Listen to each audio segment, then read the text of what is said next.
So I'd like to talk about the idea of lost bands and I suppose lost art in general. You're gonna need to explain this a bit to me because you talked to me yesterday, but I had a lot to drink. I didn't quite get it. Okay, so in 2010, Derek Cianfrance made a film called Blue Valentine, which had Ryan Gosling and Michelle Williams in it, Hmm. and it's a wonderful film. It's a wonderful, heartbreaking, beautifully shot film. It's everything that Derek Cianfrance's his films generally are. And there's a song in it called "You and Me," and it's basically the song that brings these two characters together. Hmm. And the song is by a band called Penny and the Quarters, and I remember listening to it and thinking, "Oh, that's nice. That's an interesting that's an interesting sort of sound. I haven't really. It has that kind of feels familiar, but you don't know it kind of feel. Hmm. You sort of think, oh, have I heard that in the background somewhere before? And I looked into it, and it turned out that this band was active for a very short period of time in the mid 60s, Hmm. and basically their music had just kind of been lost. They'd never been especially successful. They'd made a couple of albums, or they'd turned out a few singles or something, and then that was it. And then you know 50, 60 years go by, and somehow their music ends up into the hands of this film director, and like that film that song is on like IKEA adverts now. So, wondering what your favorite example is of sort of art which was doesn't have to be songs Hmm. or anything, but art which was lost and then sort of dramatically rediscovered. I suppose that the best example of it is the whole searching for Sugar Man thing. You are going to have to explain this because I've got no idea what you're I love it. I love it when I get the one up on you. It's a talking about. great feeling. So, searching for Sugar Man was a documentary film about a South African cultural phenomenon, as it's described on the back of the box, which I'm not holding. Um, Okay. but it's a documentary about two guys who go out to find a guy, a musician. The guy's name was Sixto Rodriguez. He released some music. It was massively popular. Never really achieved much success in the United States, but became massively popular in South Africa, Okay. and and then disappeared. But the film is about them going and finding him and finding out what he's been doing. So what is? I was going to say, like, what actually happens to him then? What happened? Well, I don't really want to tell you, but it's very little. But the thing is, they find him again, and they're like, Okay. "Would you like to come do your music?" And he's like, "Yeah." And he had a sort of resurgence. Now, I was actually sat in a just a barbecue place in Leeds the other day, and I was like, "Do you know what the song is, Camilla?" And she's like, "No." And I explained it was the guy Sugarman. It's like the idea that it was the song Sugarman by Rodriguez, and it's you know if they hadn't made that film and gone to go find him, they that you know he wouldn't have even moderate success. He would have just been a dude doing his own thing. Yeah, I mean there is kind of a mystique to it, isn't there? And it's always why uh, these kind of like searches for these lost artists, they're all you do always kind of feel like whatever the answer would be, it would always be a bit of a disappointment Mm. because your imagination fills in everything else, and they must be quite sort of whatever the outcome is. When by the time you finish that search and when you have eventually tracked down this person and actually put a person and a face and a proper name Mm. to this otherwise kind of disembodied art, there is you must sort of come away with the feeling of just like, okay, so what do we search for now? Another great example is a band called Rexy, which I really like. Okay. Which they're a new romantic band, and they were just a nice stripped back new wave band. They released one album and then never Yeah. released anything else. Yeah. Okay. And their only album, Running Out of Time, got it was released. How appropriate, right? Yeah, oddly enough, was originally released in 1981. There we go. I've back of my mind plucked it out of there. But it was reissued by Lucky Number Records last year Okay. and was picked up with some nice success. And it's finding out that the lady from it, Rexy Neyman, was, I think she's working in like fashion design or something, and just released one album, then never pursued a musical career at all. Yeah, I think that there is a real mystique to those bands, isn't there? Well, I remember hearing it. I remember hearing the band for the first time, and it was in 2016 when it got re-released. I wasn't ahead of the curve on this one. I remember hearing it and just going, "Wow, this is really new and interesting." And then finding out it's from 1981, you're like, "Ah, I mean, it doesn't have to be even sort of lost songs or like lost artists in general. It can be even just be bit parts of songs. Like I was reading this week that George Clinton of Parliament Funkadelic doesn't know who played guitar for one of their best on one of their best guitar solos. The song is "Get Off Your Ass and Jam," and apparently the mystery guitarist was a white heroin addict who was asked to fill in for the band and was paid $50, and that was all they saw of him. you know that Stephen King doesn't remember writing Cujo." Really? Yeah, he was going through a real bad spate of alcoholism, and he genuinely doesn't remember writing Cujo. In fairness, though, his regimen for writing is so strict. Like he gets up and writes 1,500 words before breakfast, and then like another 2,000 during the day. Oh, I know you can tell just by reading it. I kind of feel like if you've got that kind of strictness in your writing, then and you're turning out that volume of writing, there's stuff that is going to slip through the cracks, but perhaps not an entire novel. Could you imagine that when you sort of produce it, and he sort of holds it up like he's in a Waterstones in Camden, and he's doing a signing, and someone comes up to him with a book, and he's like, "Where the fuck did you get this from? My name's on it, but I just what?" It just starts him off on this conspiracy theory about like, oh, have to track down the other Stephen King and kill him. There can only be one. You're gonna eat the other one. That's the only way that you can combine it. There's a really great comic series called Stuff Sucks by Liz Greenfield that I have. That doesn't exist anymore. No one can buy that anymore. That's gone, which Yeah. sucks. It's there are. I think the comic books is great for that because there are so many things, especially indie comic books, where you'll be like, "Oh shit, I remember that. That was cool," and then you just can't find it. It doesn't exist. There is something more ephemeral about it, isn't there? Because unless you upload it as like a PDF somewhere, then because it is still print media, once it's out of print, like it is just out of print. I mean, that's why I think I tried to replicate that in Pictures of Spider-Man because I just Yes. made 25 and was like, no, I didn't. It's a lie. I made 100. I made 100 and was just like, we're over. We're done here. And I think that maybe if I was more well known, there'd be a sort of something to be said for that because people would be telling stories about it. But Well, I mean, I think it says quite a lot about our culture in that now we've progressed to a point technologically where the whole idea of information scarcity isn't really a pressing issue anymore. I mean, obviously you've got things like university libraries and stuff where the information is behind paywalls, but that's an artificial barrier, right? It's not that there's one copy of this book and you have to go across the country to the library to look at it. And yet, in response to having this, whatever the opposite of information scarcity is, you sort of immediately rebel and say, no, I'm gonna print this on physical media. I'm not gonna make an e-copy of it. And it's like artificially manufacturing a scarcity of information. Well, I've started doing this thing where whenever I remember, I started looking up films that I'd forgotten existed. Okay. Because there are so many movies where I've just been like, what was this? And then you sort of rediscover them. So you sort of remember when I was a kid and there was a TV series about a whole bunch of monkeys in space, and you're like, nah, that can't be real. And so if you sort of look around, like you go around on the internet, and then you find out that Simeon the Space Monkeys was real.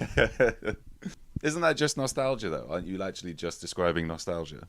Well, I don't know, because if I couldn't find Captain Simeon and the Space Monkeys, which is genuinely real. It went downhill after season 3. It really did. Once they got to Jupiter, it was all It downhill from ran there. for 4 years, my friend. In the past, it would have been gone. Like, yeah, I would never know what it is. But now I can watch entire episodes of it on YouTube. And when I say from the past, I'm not talking like, in the 80s. I'm talking like maybe pre-2006. Sure. I wouldn't be able to know stuff. There's things that slip through the cracks.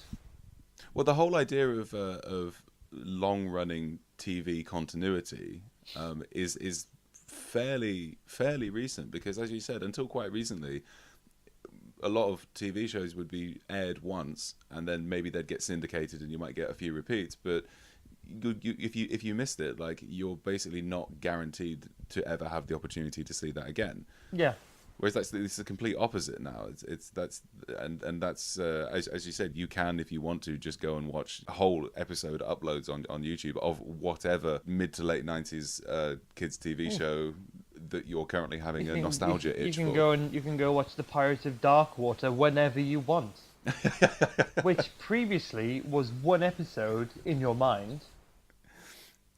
Now is like you can go and it's ingratiate itself into the whole thing, to dip right in. Yeah, it's like the opposite of the lost art we were talking about. Like, here's art which wasn't made to be lost, but was made in the understanding that it would probably be forgotten very quickly. And obviously, like, this is before VHS box sets or DVD box sets and stuff. And that's gone the exact opposite way. This art which was made to be thrown away basically now has an enduring kind of quality to it. Do you remember what the last thing you taped off the television was? Taped on an actual VHS? On an actual VHS. It was probably an episode of Robot Wars. That's incredible. I like. I say that like I'm in any way unsure. It was almost definitely who was presenting? It was Craig Charles who was presenting. Do you remember the first season of that was presented by everyone's favorite arsehole? Yes. Man whose name I forget. Yeah, we weren't name dropping, but yeah, the first series of Robot Wars was presented by him. I genuinely. Oh, I thought you were doing a thing. You genuinely can't remember. No, can't remember Jeremy Clarkson's name. Yeah, I genuinely can remember who Jeremy Clarkson was. Remember that? What a blissful world I had for a few moments. That's some information scarcity that's worth hanging on to. Yeah. No, just when I was really young. I'm talking probably 11. There was a TV program on Cartoon Network. You remember Toonami? I do remember Toonami, yeah. That was great. Do they do that still? I don't think so. It always really confused me. Toonami, if anybody doesn't know, Toonami was the section of Cartoon Network which mostly did anime. And it was very confusing to me because Toonami is also like the name that Newcastle Football Club supporters give themselves. So I was just like, so you're the Toonami, but like, where's your spiky blonde hair and your fireballs? That's a strange. You're just Northerners. You're just ordinary people. Well, did you say people from? Yeah, okay, yeah, no, I can do that. So anyway, I just found out that it was July the 8th, in the year 2000. It was a Friday, and usually, when they got to a certain point in the evening, kids' television went away, and Yes. Mum got control of the television. Yes, yeah. Okay, so it's the year 2000, so I am 12, right? And I'm watching this TV program called Blue Submarine 6, which is actually a mini-series, an anime mini-series of 4 episodes that Cartoon Network got a hold of, redubbed into English, cut out some of the suspect stuff, and just put it down as one TV film. Okay. And I ended up watching it, and I was just like, this is incredible. It's a story about the future where some evil scientist has flipped the poles and everything's flooded. He's got all these sea creature human hybrids he's using to fight humans, and blew my tiny mind apart. And it was gone. You watched it, it was over. Yeah. I didn't see it again until like 4 years later when it was on Sky. Yes. And I remember it was when my parents were going through the process of divorcing, and my mum had decided that we couldn't afford to have Sky anymore. Sure. So they were showing it in 4 parts, like it was originally supposed to, rather than like one movie. Yeah. So I actually recorded, I recorded 2 of them on my home TV.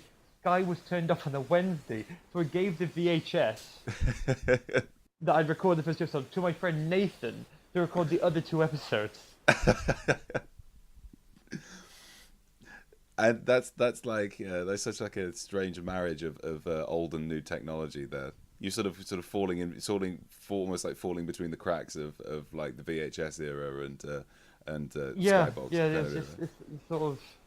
The thing is, I can buy it now on DVD. Yeah, I was gonna say like all of that effort. I mean, I suppose at the time like doing the effort was kind of worthwhile. Like I can still remember VHS tapes again, probably of episodes of Robot Wars, which had like the adverts running in between them, and they're like time capsules now. You know, you see what kind of adverts were acceptable in like the early to mid 2000s, I suppose. I remember we were watching a recorded up to television version of Mary Poppins, Yes. and that had an advert in it. It's a car advert where it's like the new car by this company, the only thing you need to wear. And like the advert is literally a woman like walking through her house, and she's walking through her house like dramatically, like taking off items of clothing.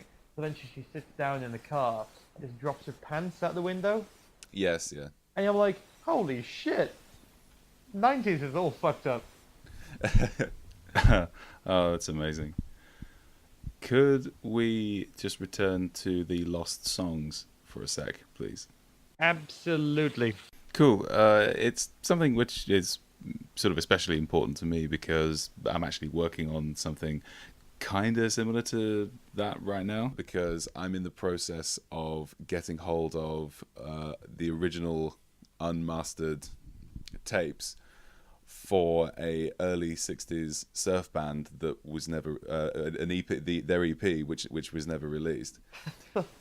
Well, how do you get involved in something like that? Strap yourself in, Nick. This is going to be a bumpy ride. I'm going to put my pen down for this one. Okay. I'm going to take my belt off for this one. So I was in like a vintage second-hand charity shop that we've got in Peterborough, and one of the things that they had. You were. Of course, yeah, you know. Yeah, it's like you live in one of them. I live in one. I volunteer in one. I practically work in one. It's fine. Yeah, and one of the things they had like a big stack of like old music magazines from the early to mid 60s. And I was like, oh, that looks really cool. And they're all sort of kept in this. They're not in especially good condition, you know, but they're all kept in a case. And so I pretty friendly with the staff, and they said, yeah, okay, you can have a look through them. I was just flipping through them, and on one of the pages there was like upcoming releases, and there was a band called the Boardwalks, which were listed as the female surf rock band. And I was like, oh, that sounds cool. I made a note of the name, you know, Boardwalks and whatever their EP was called. I think the EP was just called Presenting. It was like proudly, you know how they used to do it with record labels, like, oh, we proudly present. You know? Kind of like Charles Manson Stings. Yeah. Yeah. Why was that the example you used? The first one that came to my head. You didn't go for the Beatles, you know? Oh God, yeah. Yeah. Your brain immediately jumps to Charles Manson. What can I say? And his album wasn't even Charles Manson's album wasn't even called Charles Manson Sings. It wasn't it? No, it wasn't. It was called Lie, the Love and Terror Cult. I thought that was the posthumous name to it. I thought they sort of renamed it after everything shitty happened. Well, I don't know. I've only ever known it as Lie, the Love and Terror Cult. So I'm reading this little article, and it's very sparse. It just says, you know, due to be released on whatever their record label was. And I thought, okay, I'll do it. This sounds cool, because you don't get very many women in guitar music generally, and you especially, you know, probably at the time you got even fewer. Official surf rock, that's a very dude thing, isn't it? It is kind of it's a very dude kind of centric. They were the Beach Boys, not Beach Adam and Eve boys. So I was like, okay, let's check this out. And there's basically nothing about them on Google, but through lots of digging, I discovered that the record label that they recorded with, it was only a very small record label in the first place, but that record label went out of business before their EP could be released. So it was recorded, but then just nothing ever happened with it because everything went out of business. And I knew very, very little at this point, but I did a bit more digging, and I found the contact details of the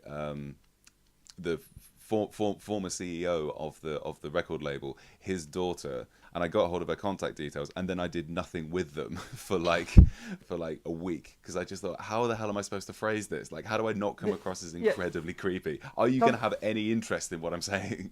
Yeah, sometimes you find yourself in holes where you're like, okay, the thing I'm about to ask for, how? You know. Yeah, this could really go two ways, right? And so I'm sitting there, and I do eventually send her the email, and I'm just like, I don't expect a reply to this at all, but I tried to be very, very professional, and I said, I understand that your father ran a record label, and one of the bands that was on that record label was a band called the Boardwalks. Do you know anything about them? Is there any way that I can find out more about them? And that was when I found out that the whole sort of story about the record label going out of business. And it turns out that she still has those tapes in like a box somewhere. And they just sat in her attic for as long as she had them. And He's so, like, I was gonna donate them to charity along with my copy of Far Out Ideas of Righteous Kids. We come full circle. Right. Well, I think that's like some sort of story that might develop into future episodes of the podcast. So what stage are you at in your transaction? All right, so you're gonna wait for me to tell the rest of the story next time, or? No, I'm interested. I mean, is there a rest of the story? No. During the course of our conversation, I'm trying to negotiate me getting those tapes re-released, basically, because I think it would be a nice fitting tribute to this poor band who had we've got a record deal, it's really great, we've recorded an EP, and then it was all just like yanked out from under their feet. And there are some very, very low quality rips of like live bootlegs of a surf band called the Boardwalks, and the dates kind of provenance for them seems to fit to this kind of time period. So I don't know whether that is actually the band. I don't know at all what this band is going to sound like. But do you even know any names of anybody in it or anything? Not off the top of my head, no. So certainly the article didn't mention any names, and we have talked about the members of the band and if any of them are still still around. I've not heard back from her about that. Yeah, I've not heard back from her about that yet, but I would. Well, that's really quite something. You should have opened with that, to be honest with you, rather than a dodgy conversation about whatever we're talking about. No, man, no. I think we had way more far out ideas for youth groups in the first 10 minutes of this podcast than we've ever had before. So you can't really put a price on that. Yeah, or you can say that the most far out podcast on. That now with 10% more far out ideas. X-pert Commander. Do you want this actually reminds me of something? The closest thing we've done to working in professional comic books was a company said, "Would you like to do a series of covers for this series?" And I'm like, "Yeah." And then I did them, and then they took them and went, "That's great. Here's some money. Never tell anyone you ever did this." like you'd just been paid to like take out a hit on someone. Yeah, it's like, these are ours now, and here's the non-disclosure act you signed, so.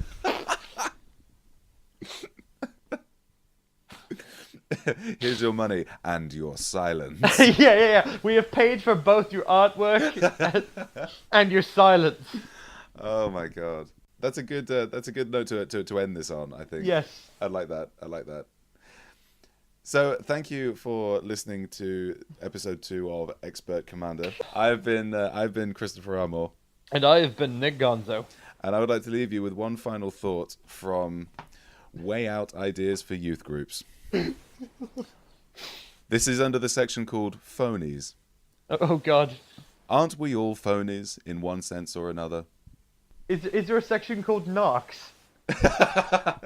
So, Like, all are we? snitches get stitches.